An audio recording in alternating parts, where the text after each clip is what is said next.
Welcome back to the United Pubcast. It is match day. Obviously, 8 p.m. on a Wednesday night here in Sydney. Obviously, the kickoff is 5 a.m. in Sydney, so a little bit tricky, but the alarms are set for about 4:45 tomorrow morning, so only a few hours away. So a quick preview tonight and off to bed before we do set the alarm.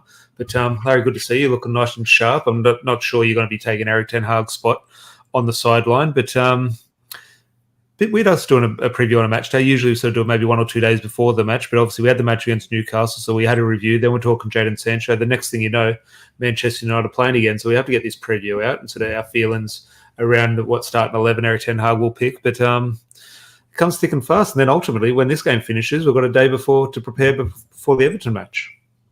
Yeah, football coming thick and fast, Tom. And Manchester United need to bounce back. Obviously, we saw a poor result against Newcastle, and we're right in the thick of a top four race. So Manchester United now, while mathematically it might not be must win, it absolutely is must win in terms of the confidence. Because if Manchester United lose this game against a side that, let's not forget, beat us comprehensively earlier in the season, 4-0, there has to be revenge on the mind. So if that doesn't happen, I wouldn't be confident heading into the back end of the season. Do you think we discussed Newcastle in terms of them potentially looking after the Carabao Cup final with a little bit of revenge? Obviously, looking at Manchester, and I think they beat us in a cup final. Next time up against them, let's go kick them off the park. Let's go show them. Do you think Manchester United hold that towards Brentford in regards to that 4-0 defeat, or do you think it was so far ago it doesn't really matter, or do you think these things stick with professional players? It definitely would have stuck with me when I was playing. If someone battered you, it does stick with you. But this group of Manchester United players, not to be praiseworthy or critical of them, but do you think that result did stick with them or not really? It's possible, and I think the way you beat those mental demons is you start fast. I think you don't necessarily need a score, but you need to get a shot off on target, challenge the goalkeeper. You want to see Thank God this is at Old Trafford, this one. Yeah, absolutely, and that's the thing. I think the crowd will get behind the team, but they need to get a shot off on goal in the opening 5 minutes. I think that's a must, because if you don't challenge Brentford early, those psychological demons will absolutely be growing. You mentioned get a shot off on target. It'll be very interesting. I'm sure we'll have this discussion post-match, depending on how the result goes, whatever side the cookie does crumble. But in regards to David De Gea and obviously the Brentford keeper, Raya, in regards to who's going to be next season's number one at Manchester United, obviously hotly linked, or not hotly linked, but sort of wanted by a lot of the fan base. So we'll be interested how he performs. If Manchester United put 2 or 3 goals in, are we going to change our opinion? Or if he has a masterclass, does that put pressure on David De Gea? It will be interesting. But Dion, good to see you, mate. Hope all is well, mate. And George, as always, let us know, George, if you're coming on Saturday night. Obviously, if you are in Sydney on Saturday night, Manchester United are playing Everton at prime time on 9:30. So the Supporters Club, Man United Supporters Club here in Sydney, will be at Scruffy Murphy's on Saturday night. We'll preview that, obviously, after the Brentford match. But in terms of you discussed there, Larry, in terms of this top 4 race and the importance, do you want to feel old? 14 years ago today, do you know what happened? Tell me. I have no idea. It wasn't a top 4 race. It was Federico Makeda winning us the Premier League title pretty much. 14 years ago today that was. I can't believe that. I refuse to believe it. Time does fly. And I was having this reflection today, but when you think of football memories, and when you think back in life, oh, this happened 2 years ago, this happened 5 years ago, it's flash in the pan. But when you start comparing things in a football seasons, and you could actually picture yourself in your mind and what you looked like when you watched those games. My life, and COVID threw everything. The behind closed door season without the fans, and that maybe what would we have, a 4 or 5 month break, 6 month break of no football. That changed things for me. Like I go back and I live my life from August to May. That's my calendar year, and I know I can go back and I know, okay, this season it was 06-07. So I know the players who are in 06-07. I know it was always to do with the kits. We had very similar kits around that COVID era. And that threw my football calendar and life sort of upside down, like many people, but mine was football related. But you go back to that day in 2009, it would have been against Aston Villa. What a moment it was. Obviously, Cristiano Ronaldo scoring the other 2 goals. We were 2-0 down. No, we went 1-0 down, back to 1-1, 2-1 down. And obviously the big goal by Federico Makeda to pretty much win us the title. He did score another goal the following week at the Stadium of Light against Sunderland. But here we are, 14 years later. We are in a top 4 race, and we do need a striker to put one in the back of the net big time. I think that is what this game will come down to. I think Brentford are a good team. Ultimately, if United play well, no matter what our sort of midfield combination is, we should dominate the game. There is a situation where Brentford do get their nose in front, and maybe they're confident. But I think Man United will be the better team. That obviously doesn't sort of equate to being the victorious team. That is obviously down on who's going to put away the chances at the moment. We'll discuss Anthony Martial, but the evidence we have over previous sort of the recent weeks is if Weghorst is going to put the chances away, or is Ivan Toney going to put the chances away? Toney will.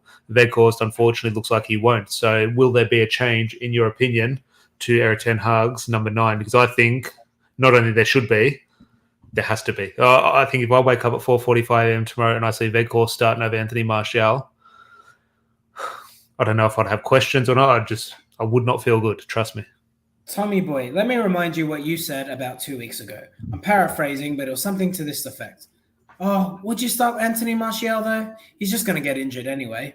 No, I think that's the argument. So if he breaks down, then we're saying, well, geez, might as well have just played Weghorst. That's the argument. Obviously, when he's fit and available, you have to play him, of course. But the argument is, let's say we're having a good game against Brentford and they're not at it. Anthony Martial sort of scores 1 goal. Well, we win 4-0, but he's injured.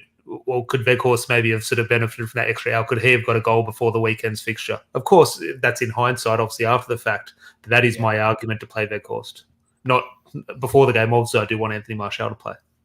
Look, just where we're at, the fact we're lacking to score goals, we're lacking a threat in the final third. I think teams are doubling up on Rashford, and I think Rashford looks tired, if I'm being honest. Martial's he's going to be the freshest player coming into the back end of the season. And all of that aside, I understand the risk of him getting injured, but at the end of the day, you play your best players. Erik ten Hag alluded to it in his press conference. And I think he's done well to protect Wout Weghorst. He understands he's doing a job. But Ten Hag knows the ability difference between Martial and Wout Weghorst. And I'm with you. I'll be absolutely amazed if Martial doesn't start. And to be honest, I think he's almost our key player. I think if Martial plays well, Manchester United are on their way to 3 points. If Anthony Martial struggles to have an influence, then I think we might have a bit of a problem. Be interesting, Charlie. Good to see you, mate. Hope all is well, mate. I'd start Weghorst. See, I don't agree, but this is my line of thinking in regards to Martial. I'd start Weghorst. I think keeping Martial long-term is a better option than forcing him into the starting 11. It is so early in Martial's return. There is still a case, okay, we've seen him play against Newcastle. Okay, in our mind, he's fit, he's ready. Physically, he might not be ready. The plan might be to sort of introduce him slowly for a couple of weeks like that. So just if you're a betting man in regards to Erik ten Hag, considering the future games in terms of the top 4 run in the Cup and the Europa League as well, is there a situation or sort of what percentage are you weighing up the potential for Anthony Martial to actually start on the bench, as crazy as it sounds? Erik ten Hag's thinking. How do you see that? I can't see it. I think he starts him. He brought him on. When did he bring him on? I can't remember now. He brought him on quite early. I've tried to wipe it. Did he bring him on? It wasn't at half time. It was not long after, though. I've tried to wipe it. I was halfway through. My gut tells me halfway through the half. Maybe it was. Well, that's the thing. I think just where we're at, again, the importance that this game now carries, I don't think he can afford it. He's got to start. I would almost go the other way, Charlie. I would say start Martial, bank on us starting fast, and if we've got a 2-0 cushion, bring him off after an hour. I think that would actually be that's the approach I would take if it's about wrapping him in cotton wool and easing him back in. Yeah, no, look, that's always the plan. I think every manager always has that plan in terms of the game going. I'll tell you what, here's the alternative. I'm sorry to cut you off, Tom, but the alternative is you bring him on when we're chasing a game, which makes it a lot harder. So start your best players from the start. You give yourself the best opportunity for a win. Simple as that. Yeah, no, it's a very good point. It's the old adage in regards to boxing. Everyone has a game plan until you get punched in the face. So something can change very quickly. And ultimately, it will be an interesting... I think Martial will start, and I think he has to. I think, you know me, I don't like the term must win. I save those for Champions League finals and FA Cup finals. In regards to a league game, look, it's not technically must win. In regards to if we do lose this game, we'll drop points. Not that I'm sort of hoping for that, obviously. But if that is to occur, it's still in our hands to make top 4. So it's not must win. But my God, it's close to it. I'm getting the must-win feeling, I have to be honest with you. But we'll go back a little bit deeper on the pitch. George puts a comment up here, Larry, in regards to is Aaron Wan-Bissaka fit? If he plays, we win. I wouldn't be sort of putting match-winning sort of expectations on Aaron Wan-Bissaka, but it is an interesting shout because Diego Delay had a tough time against Newcastle. The last 2 times he's played against Newcastle, Aaron Wan-Bissaka was ill against Newcastle. That's why he didn't feature. The fingers crossed he is over whatever illness he did have. Right back, let's say Aaron Wan-Bissaka is fit. Newcastle is a different test to Brentford. That's away from home. This is at Old Trafford. What are you thinking at right back? Because that's a flip of a coin each week, seemingly. Yeah, it's a difficult one. And I think we have this debate nearly every single game. If Aaron Wan-Bissaka's fit, Aaron Wan-Bissaka plays. Simple as that. I think it's Ten Hag's comments again in the press conference. So interesting. I think he sees that. He mentioned it, didn't he? He said Delos might be a bit better in attack. Yeah, when he said that, I was like, look, he's right, but it kind of seemed a bit not basic, but he just sounded like us talking. I think wouldn't he have a different insight into it? And I'm sure maybe it is that simple. But yeah, it was interesting. He just sounded like one of us. It is that simple. It truly is that simple. But the thing is, I don't think for what Delo gives you better on the ball, I think Wan-Bissaka gives you tenfold defensively.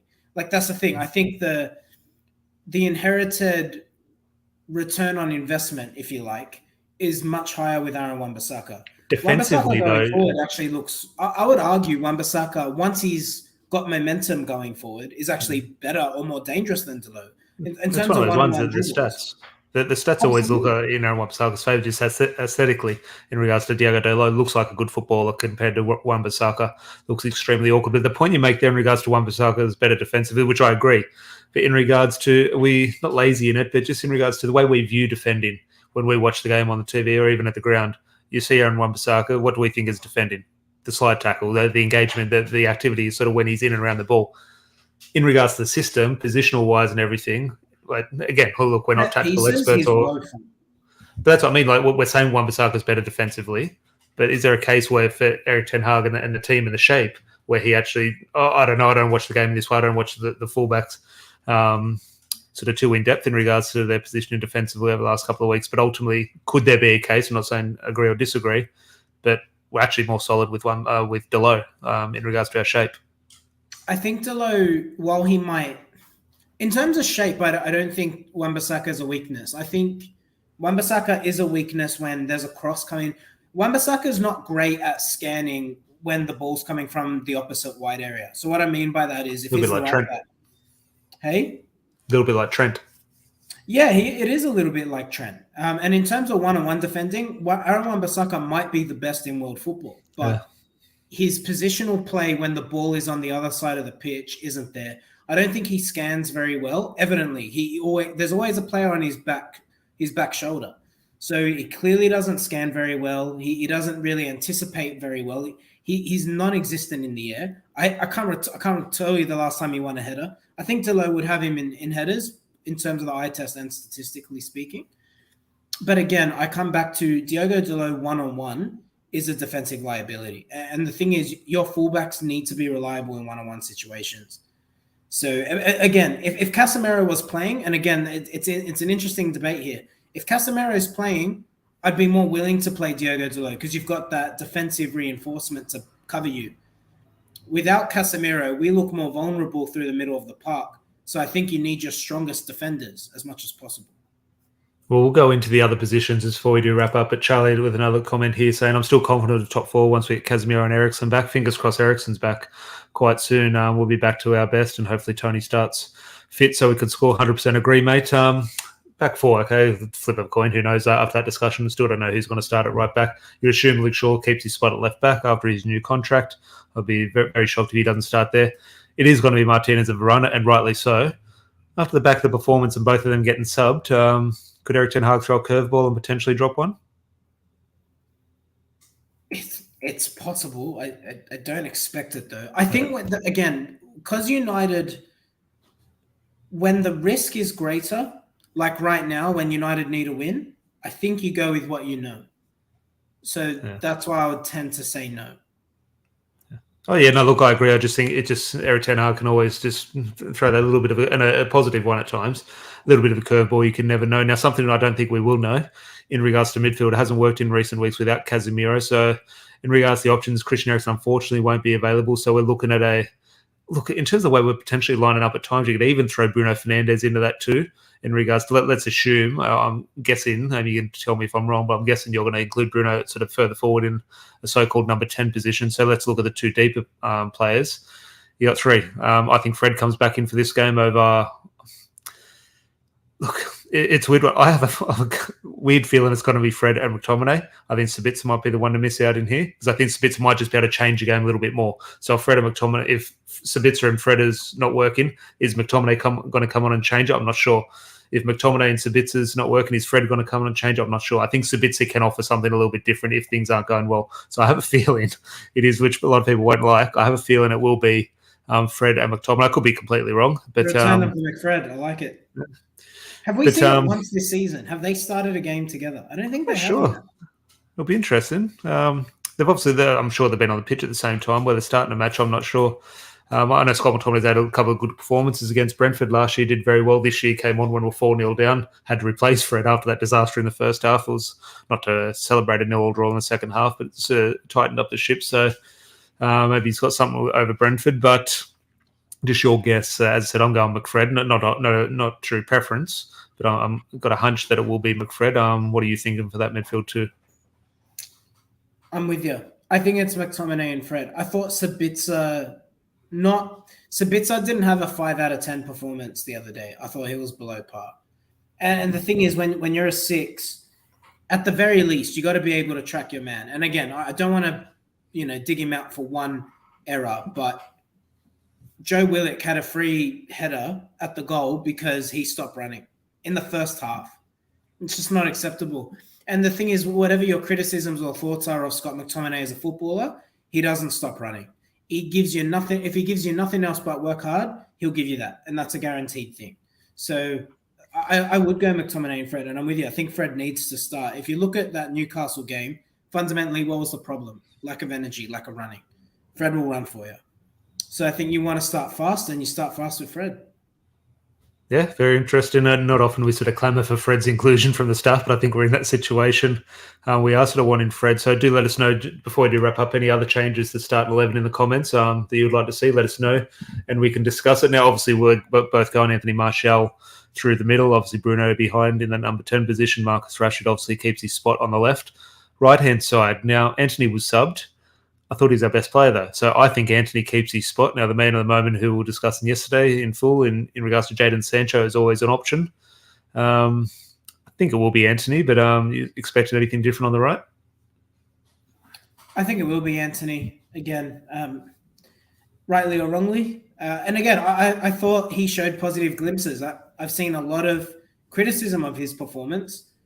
And while maybe not brilliant, he looked, in terms of one-on-one situations, his best performance in a United shirt. Yeah. I'm willing to go that far. In terms of one-on-one dribbling, he beat his man multiple times. In saying that, he did beat Burn multiple times in the League Cup final. Now, it could be that Burn's just a really poor defender at left-back, which is probable. Yeah. Or it's Anthony gaining some confidence. So let's see.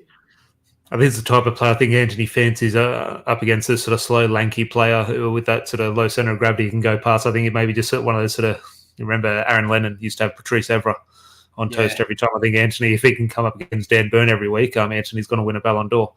He's not going to come up against Dan Burn every week. But in regards to a prediction, as I said, I don't like must-win games. Oh my God, this is close to a must-win for me. And weirdly, off the back of a shocking performance and shocking result at Newcastle, usually you should be, oh God, this is going to be tough, especially because Brentford are good. Brentford play good football, and they went away to the Etihad this season and won, from memory. So look, it wouldn't be sort of against the realms of possibility they come and sort of cause a so-called upset. But I am a little bit confident, just from the way Erik ten Hag gets his team to bounce back. I don't know what he says at training or what he does at Carrington after sort of disappointment, but I just have a hunch we're going to see a good performance. So I think the main sort of where I get the confidence from is at Old Trafford. I just think if this was away at Brentford or away at Brighton or away at St James's Park or away anywhere, I think the crowd would smell blood. And I don't think our Man United players cope with that the best, which we have discussed. I think being at Old Trafford, under the lights, I think that the fans know how important this game is. And I think there will be a bit of an atmosphere. And I think that benefits Man United. I do think we start fast. And if we do get that early goal, I think Brentford's plan, as I said in regards to the boxing analogy, they will have a game plan, but if you punch them in the face early, that will change. So I am quite confident, as Ryan here. I'll go similar. I think 2-1 United, Rashford and Martial. Look, I'd love Martial to get on the score sheet. And Rashford, wouldn't say he's out of form. How is Rashford out of form? He's definitely not, but probably needs another goal to sort of get back on track. So I'd love to see that. So Larry, prediction, talk to me. I think Manchester United win. I think we do bounce back. I'm not confident of a clean sheet, I have to say. I think we might concede because I think Casemiro, man, it's chalk and cheese when he plays versus when he doesn't play. It's like Michael Carrick. I think Casemiro is more dynamic in terms of the eye test, but the impact is the same. When you pulled Michael Carrick out of a Manchester United team, the midfield was just a bit more open, and you see it when Casemiro doesn't play. Just get Where's the through balance? the easier. Is it Casemiro's brilliance, or the other players are a lot worse than what we think? Like, which one's the? Well, I simply Should it be think full of it's. praise for Casemiro, or should we be looking to improve the others? But is it more so a factor of improving them rather than sort of replacing Casemiro? I don't think it's either, Tom. I think Casemiro is the only number 6 we have in the squad, and that's the thing. Like, too many people play FIFA and they say, "Oh, well, if you put him in a deep position, it's fine." But it's not. Like, being a defensive midfielder, a lot is about anticipation, anticipating the next play, anticipating where the ball might be, or being in the right position. You can't coach. I mean, you can coach an element of that, but you can't coach instinct. It's like how Ruud van Nistelrooy, or like you see those natural strikers, they just score goals. They know where to be. It's an instinct. It's the same for defensive-minded players. There's an instinct for anticipating where the ball will be, where to put your foot. Or I think they're going to come back through the middle if they're in a wide area. You can't coach those things. McTominay is a physical specimen, but he's no Casemiro, and he never will be.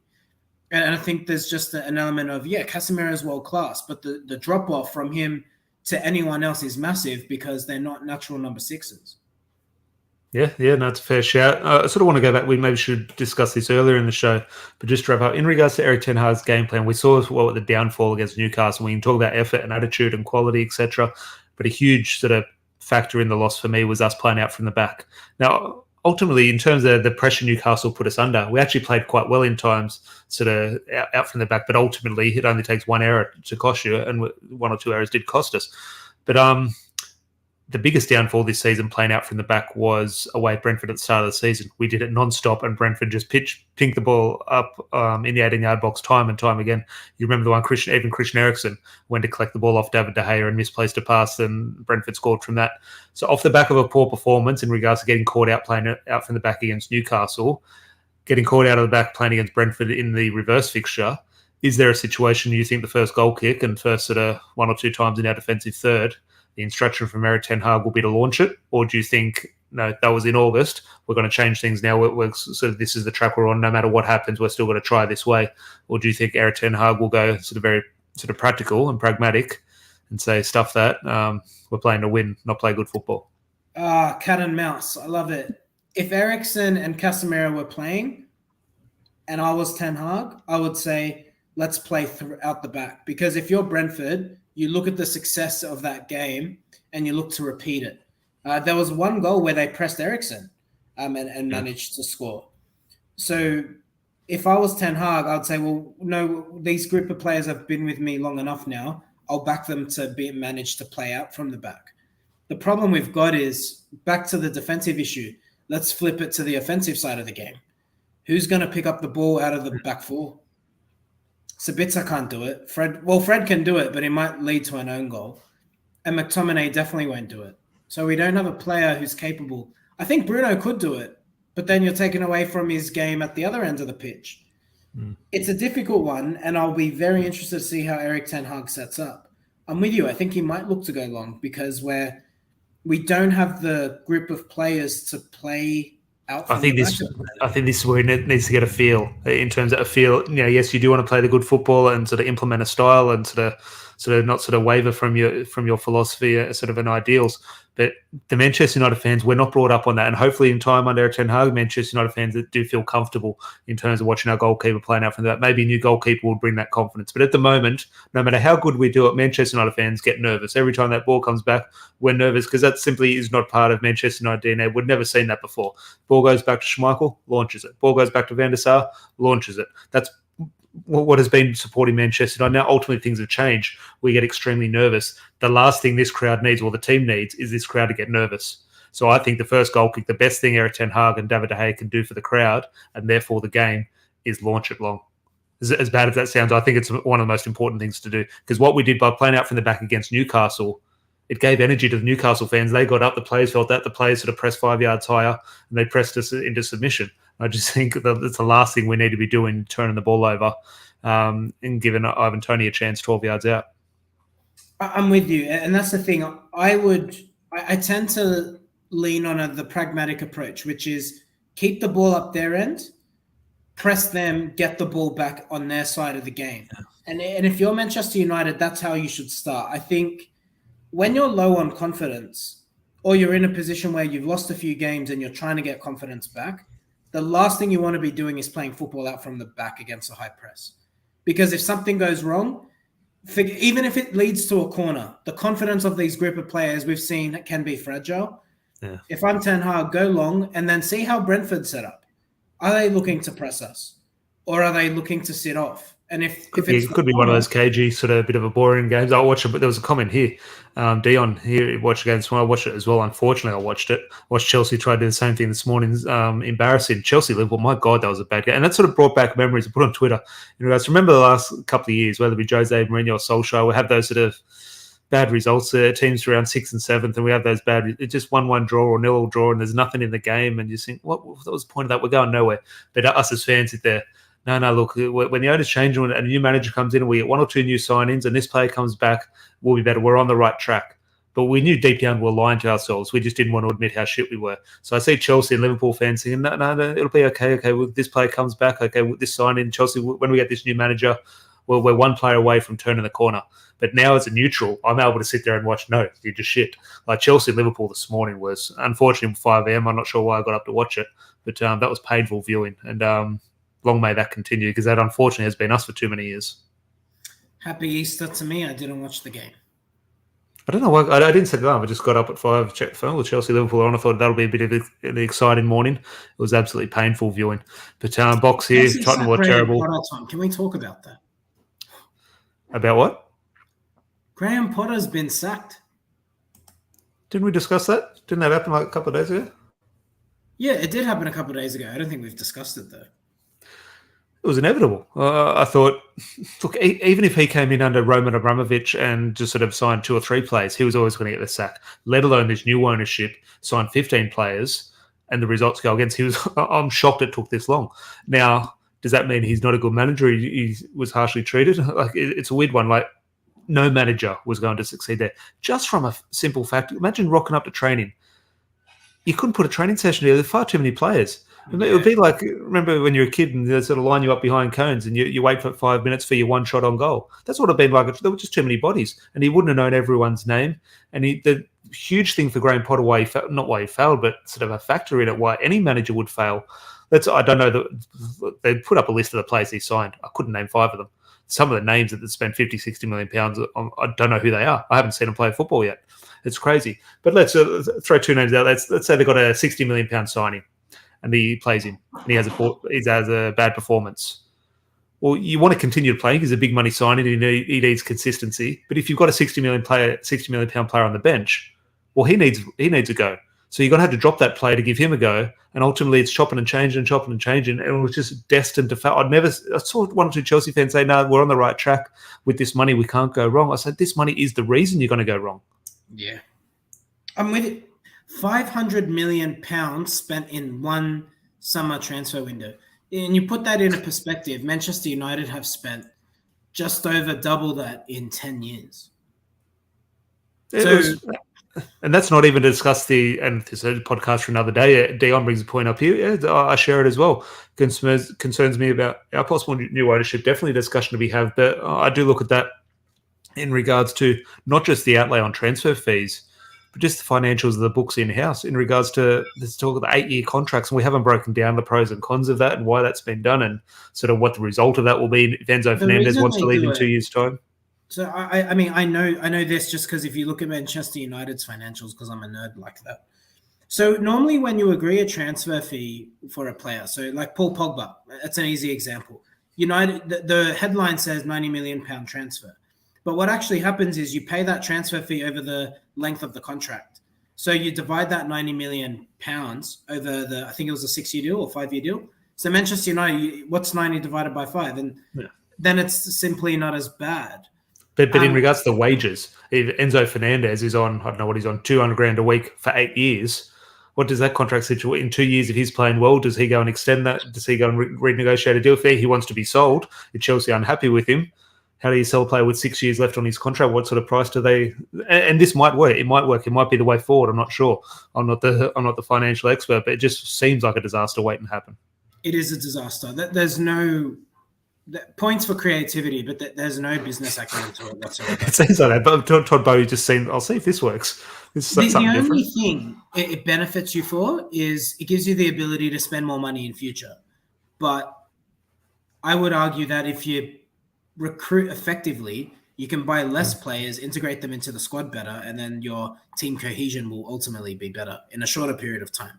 The problem that Chelsea now have is they've got so many players who are starting 11 caliber players, and they don't have a bench big enough to fit them all in.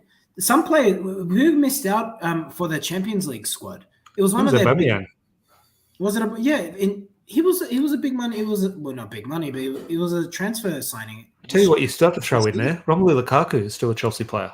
Oh, disaster. Chelsea, look, there's names popping up here. This Mudryk, in terms of, I'm going full out on this sort of agenda on Twitter now. I'm putting up screenshots and comparisons of Anthony and Mudryk all day now, because Mudryk costs £100 million. It costs more than Anthony.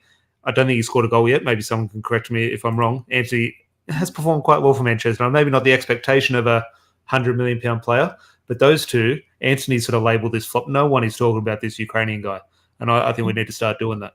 You know what he reminds me of? Mudryk, you know the no regrets tattoo? What movie was that? We're the Millers. I was discussing that with my wife the other day. Yeah, Mudryk reminds me of him. He's like young bloke, seems quite brash. Yeah. Shitty tattoo on his neck. Yeah, no regrets, mate. No regrets signing for Chelsea. What a disaster. Sure Chelsea do.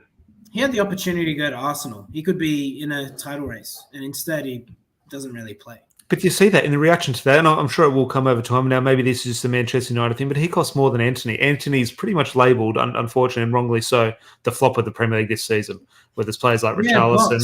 I completely forgot about Nkunku. He's going to signed him as well. He'll probably be their new striker. It'll be really interesting to see what they do with the Lukaku situation, because I don't think he's pulling any trees at Inter. It'll be what he wants to do. And as I said, when players go back to Serie A La Liga, I think obviously they go there maybe for football reasons, sort of to rehash their career and sort of obviously be successful and play for big clubs, obviously huge clubs over in Italy. But I think agents of the players and the financials will be dragging people back to the English Premier League. So Romelu Lukaku, I think you could see maybe one sort of big contract left at a club like, well, he's already at Chelsea, but continue at Chelsea under Todd Boehly, get him a new big contract there. Or another club that's going to obviously look at Newcastle. I think it just popped in my head now. Maybe Newcastle is a brilliant sort of place for Romelu Lukaku potentially. I'm just thinking there's one more box again. João Felix. Maybe João Felix. I still wouldn't sleep on him to Manchester United potentially. There's no insight on that, of course, but I wouldn't be shocked if that's a story over the next couple of months or so. But comment here from Ryan. Good to see you, mate. Hopefully see you Saturday night. Let us know if you are coming down to Scruffy's. But just to wrap up, Larry, the manager merry-go-round, where do you think all the pieces will fall in regards to? There hasn't been really much talk in terms of like concrete talk. Okay, this is going to happen in the next week. It's sort of just managers sort of rumoured. It looks like potentially Tottenham and Chelsea could almost see out the season with these interim guys in charge. Yeah. I think it will be. I don't think Nagelsmann will come this season because, like, we're in April. Why would you tarnish your name like that? I think Nagelsmann's a hell of a shout for Chelsea, though. I could see that. I'd say he's first choice. I don't see Pochettino doing that. I actually think Pochettino has a good chance of going back to Spurs, believe it or not. I caught that too. Whenever Antonio Conte came in, I thought that was an Alon. Interesting. Chelsea and Tottenham have this down here. Pot of the Spurs. Chelsea and Tottenham have this weird relationship between managers transferring between clubs, and probably makes sense that way. I don't think that happens. It was the young Portuguese coach. I can't remember his name now. Villas-Boas. Yeah, he went across to Tottenham, didn't he? Yeah, it is a weird one. I don't think that will happen, but in terms of Antonio Conte, etc. But I don't think that happens. But I think would be a good, and I don't think you'd succeed at Tottenham because Tottenham are Tottenham. But I think that would probably be their best bet out of all the options. I could see potentially Graham Potter doing quite well at Tottenham, but what is quite well at Tottenham? It's 5th place and crashing out of a quarterfinal of an FA Cup or something. But the last one, Larry, Boxy, in regards to the Chelsea aspect of the discussion, Mason Mount. My opinion in regards to these stories linking him with Man United and Liverpool is contract negotiations. I think he'd like to stay at Chelsea. My thing with Mason is not the footballer. I'll take the footballer. I just think there's a little bit of baggage, and maybe that's wrong of me in regards to his latest TikTok dance. But I just get the sense of a little bit like Jesse Lingard. I thought was a brilliant player. Just something about it. It wasn't working because of some things, and some of those things were sort of not his fault. Some were his fault. Mason Mount, I just get that feeling where I don't want to label him like Jesse Lingard because I did like Jesse Lingard, but I don't think it's a fit for Manchester. I think the player, in terms of maybe a backup, but now is he going to leave to be a backup? Maybe not. So that's obviously a different discussion. But ideally, we're playing a game of FIFA, bring him as a backup for Bruno Fernandes and give Bruno a couple of nights off a season. I like it. The baggage, I just don't think it's a fit for Man United. No, I think Mason Mount is different than Jesse Lingard. I think he's a better footballer for starters. If he's a backup to Bruno, I'll take it all day long. I think I like Mason Mount. I think he's a hell of a player. I think he's just one of those individuals, unfortunately, who's kind of suffered through this season, like many of their players have. And again, I come back to when the player. I mean, we've all played football. When the players around you are changing week in, week out, you can't get any sort of rhythm or continuity. I mean, you can be the best player on your team, but you rely on your teammates to give you the ball in certain situations, know your movement style. It's difficult for no player at Chelsea this season has been good, not a single one. So, I can't really wipe him with that. I think he'd absolutely be a great squad option for Manchester United. I agree, but then I look at the cost. I think he'd cost a lot of money. I'm not sure what his contract situation is. I'm not clamouring for Mason Mount to join Man United. He's got a year left on his deal as of the summer. I'd be saying you look at it, £40 million for. But Dion here with a shout. Obviously, Manchester United fan, James Maddison. Interesting one. Yeah, again. I think that if Leicester go down, I think if Leicester. I'm not sure. Actually, I haven't looked at the table. I don't think Leicester's near a relegation battle. Potentially they are. If they go down, you have to be all over that financially. Their manager just got sacked because they're in a relegation battle. Oh, they did too. Yeah, Brendan Rodgers, I suppose. I could see. Jesus, I forgot about that. Brendan Rodgers. Got to remember Erik that when Ole Gunnar Solskjaer. Is the 9th longest reigning manager in the Premier League. Just how football changes. Remember, Brendan Rodgers' name was somewhat linked with Man United during the Solskjaer, and we sat here and said, I don't think we're sort of screaming for Rodgers, but we're saying it's not the worst appointment. And football changes. I maintain it wouldn't have been. He's not a bad coach. Look at Leicester's squad and how did they buy a single player in the last transfer window? I think Nottingham Forest bought every player. Leicester have been really poorly run. Sorry, I need to look at the table. I thought they were about 12th or something. What are you doing, mate? Leicester are garbage. And the thing is, like, Brendan Rodgers is a good manager, but that squad has been mismanaged for years. They haven't given him any players, like proper players. I think this last transfer win in the summer, I don't think they signed a single player. And then they let go of their best defender in Fofana. Like, they're a shambles. Like, what do you want a manager to do? Yeah, no. Actually, on that, Rob, he would remind me. He's always very good with his predictions. Rejog my memory, Rob. I have a feeling at the start of the season, before a ball was kicked, I said Leicester are going to go down. So I forgot that, but let me know if I'm right there. And if they do, I didn't have any money on it, but it would have been a good one. Ange Postecoglou to Leicester, from an Australian point of view, you hope not, especially if they are going to go down. But one or two more. Yeah, James Ward-Prowse, obviously an interesting shout. Southampton, I think, will go down. But obviously, a few hours out before kickoff, we do need to go to bed to set the alarm for 4:45 a.m. But any sort of parting thoughts before the match? Obviously, we're sort of at the start of the show, we sort of previewed the match and starting 11s. We're both pretty much placing a demand on Erik ten Hag to start Anthony Martial. We'll have that answer in a few hours' time. But anything else before the big one? The here I am saying a must win. No, I think United will win. I think Martial's going to score because I'm backing him to score. And I think Rashford will return to the score sheet too. I want to say the Martial-Rashford bromance reignited. Give me some of that. Lee Marshall does get the best out of all of the sort of the moving parts around him. So then that's I'm sort of mainly looking forward He'll to get a goal or an his assist. return. I think he'll contribute somehow. Fingers crossed. Any contribution, whether it be Anthony Martial or Rafael Varane. Rafael Varane, I think, is our last goal scorer against Brentford. I think he scored his first goal for Man United against Brentford at the end of last season at Old Trafford. And obviously we didn't score them earlier in the season. But Ryan, hope to see you on at Scruffy Murphy's for the Everton game. Definitely. And George, will it be a 6:30 reaction video? Yes. So make sure you are subscribed. We'll go live post-match. It's a 5 a.m. kickoff. So let's do the quick maths. Kick full time should be a little bit before 7. So let's pencil in 7 a.m. Sydney time. What's that? 10 p.m. in the UK. Make sure you are subscribed. Larry and I will quickly do a quick sort of match reaction to that and before we head off to work. But Larry, always a pleasure chatting. Pleasure, mate. Here's to 3 points. Until then, see everyone first thing in the morning if you're in Australia or tonight UK time. Until then, have a good one. Cheers. Cheers.